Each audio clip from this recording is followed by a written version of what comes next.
What is up everyone, and we are back with another New World video. Today we're going to be talking about how to defeat Neishatun easily, but before we get into that, my name is Kzox and I created this channel in order to donate a portion of revenue gained to non-profit organizations that help out disabled veterans like myself, and by watching, you're contributing. So I thank each and every one of you. Neishatun, or however you pronounce his name, is the second to last boss in the new Tempest expedition. He is even harder than Isabella, the final boss, and if you ran Tempest for the first time or blindly, you might have died to him more than a few times. In my experience, my different groups died multiple times. My first group beat it within 5 runs, and my second group took over an hour on him and we failed, so we called it quits. However, my third group beat him within 1 try, and that is because learning this fight and what to bring to the table is vital into beating him, and that's where this video comes into play: how to beat Neishatun easily. Before you begin the fight, you need to rebuff because this expedition is the longest in the game, and by now it's likely your buff expired when you reach Neishatun. After that, you should always ensure that your voice chat is enabled. Communication is critical, and this is because the corrupted ore spawns from time to time, and it is a DPS check.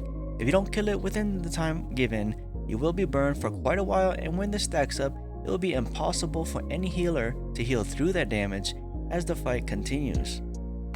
The third thing is that you need to zoom out because it's going to help you see the safe spots from his AoE flame attack.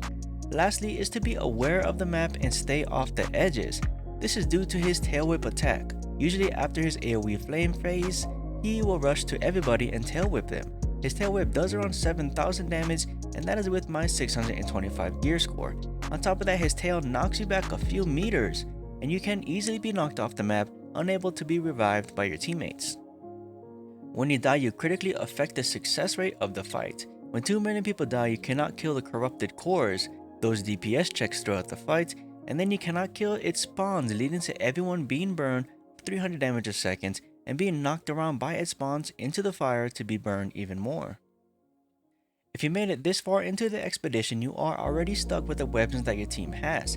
However, it is about 10 times easier with ranged weapons due to his movements, the corrupted cores, and the spawns that you need to kill.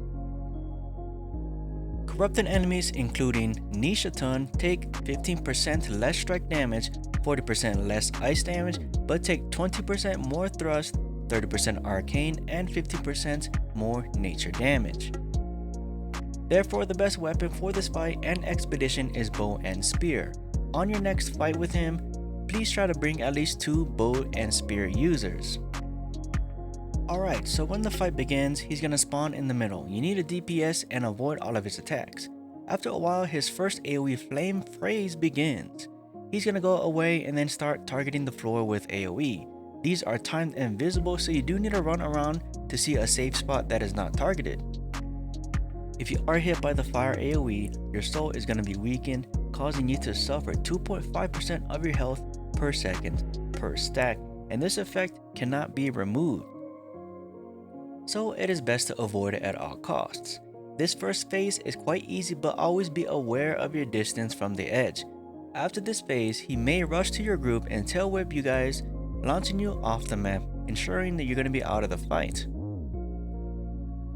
In my experience, I found this really easy to dodge it in light armor. When he is running towards you, you run towards him as well, and when his tail whip animation starts, you dodge across him parallel to him, and that's going to dodge the attack. For medium and heavy users, I would suggest doing the same because if you are behind his model, you will get hit towards the middle of the map, not to the side or worse, to the back, launching you off the map. This needs to be your #1 priority regardless if you might get hit by his AoE flame.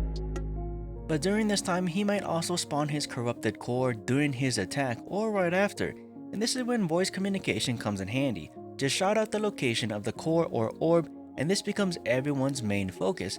If you fail to destroy the core in time, it will burn everyone for a while, and this is not visible on your screen. It's going to be a map-wide burn. Therefore, I'm not really sure how long this lasts, but over time it's going to stack up, and in one case, it did thousands of damage per second. I believe its damage increases when you are hit by that AoE flame attack and your soul is weakened. So focus on that corrupted core and continue on the fight. His fight is the same throughout the match, but he will start to do other melee ranged attacks and ranged attacks.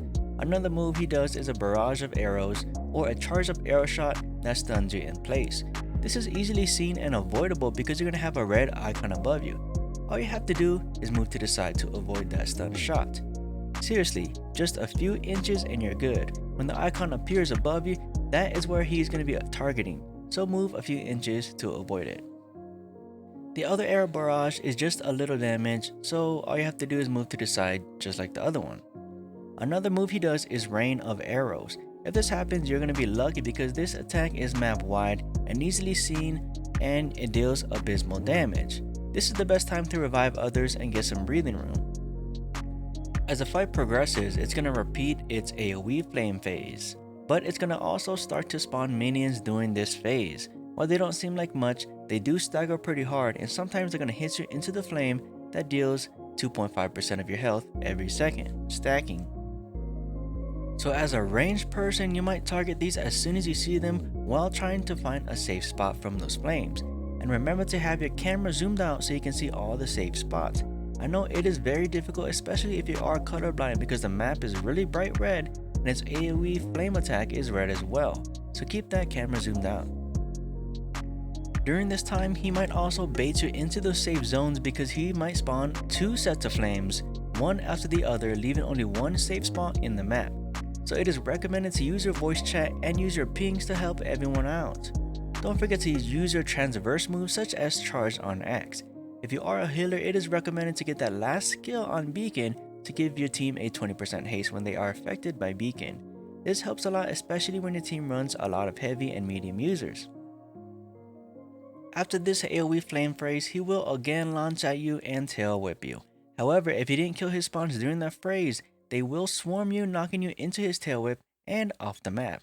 So it is extremely vital to kill those spawns during his flame attacks, and at the end of them, dodge towards his tail whip if you can, or run away. In my experience, he targets an area that a person was at, so moving away from that initial target area is your best bet. And like always, after that he may drop a corrupted core, so call that out and focus it down. This rotation continues until the fight is over. However, like I said before, an area where people fail the most is his tail whip, getting hit by his AoE flames, and not destroying that corrupted core and letting his unit spawn stack up. If you do bring a ranged character, it makes killing the core easier, killing the spawns easier during his flames attacks, and a bow deals the most damage to Neishatun. If you learn these key concepts, you can start to clear Tempest easier and faster.